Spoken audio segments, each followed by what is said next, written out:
It's time to let her go, brother. The real question you need to ask yourself is, why are you holding on to her? Why do you think you need her? Is it her that you need? Or is it the feeling you had when you were with her that you desire?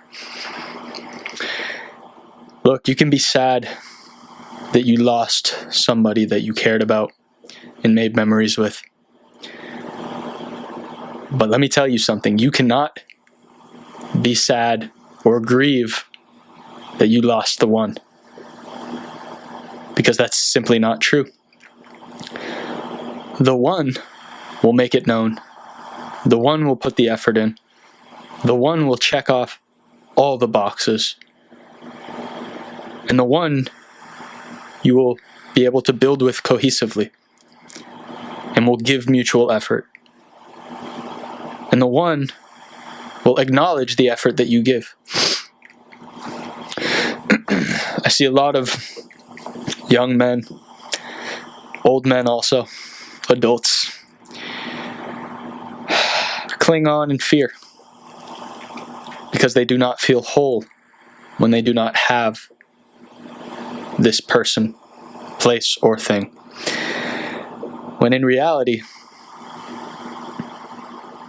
instead thinking, wow, I'm so grateful to have gone through this experience to recognize what I truly need and truly desire. And that is the feeling within yourself that you are whole. So ultimately, man, getting your heart broken is a rite of passage for a man to become the best version of himself.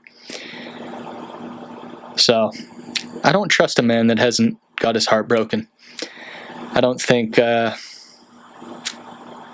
has what it takes. But I also don't trust a man that holds on too tight in fear and compromises all of his values just to get. And you'll notice that the people that do this in life, with their relationships, with their business, they have the lowest quality of all of those things. The lowest quality women, the lowest quality clients, the lowest quality relationships. So instead, use this as an opportunity to sharpen your axe, the axe of forgiveness, the axe of letting go. Because that is the greatest tool in your arsenal. Not your body, not the amount of money you make.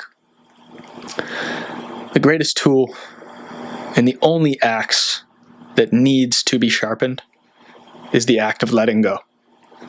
Because that is the sign of a true warrior. That is the art of the samurai, in essence. The depiction of what a samurai is, what a Spartan warrior is acting in the face of fear with the utmost nobility and grace, and letting go of any notion that is clouding their judgment, letting go of the fact, and accepting they may die, accepting their fate, and accepting it with nobility because it's the greatest honor that the samurai has. I don't know much about Samarian history. I don't know if that's a word that just sounded right. That's kind of funny though. Samurai history. But I know that to be at least somewhat true. And I think that's why the movies that hit home are the ones with the hero's journey. Like Lord of the Rings, Star Wars, Gladiator. It's all somebody facing their challenges in life with the utmost nobility. And yeah, it makes me think of Anakin Skywalker. Ultimately, Anakin, when you understand what the story actually is, you have compassion for him and you almost feel bad for him in some ways. All Anakin was a man manipulated by fear, manipulated by the lies, manipulated by the Sith, the malevolent force that promised something that was unpromisable. And you have compassion for that because he had good intentions. Why? Because he went through trauma and he was fearful of it happening to his loved ones. He was traumatized by what happened to his mother. So, the origin story of a lot of people that may not seem upfront and noble and good usually is just a misled child. So it's up to you to lead people to the truth. Because I know who you are, and you are worthy, and you have the ability. So take action. There's no other way around it. Ultimately, you are here in this moment. And I know it hurts, but it's the best thing that could have happened to you, because she wasn't the one. And if she was, some distance, some time away, will make her realize what she missed. But don't do it for that, because that's another chain.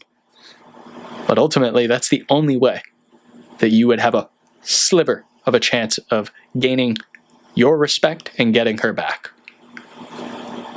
By fully accepting that you have no intention of getting her back. Because when you're fully healed, you're not going to want her.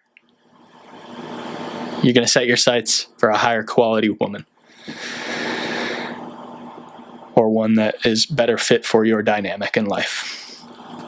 Regardless, kings, keep embodying the truth. Don't be scared to push the women away, to push the people away that don't align with you.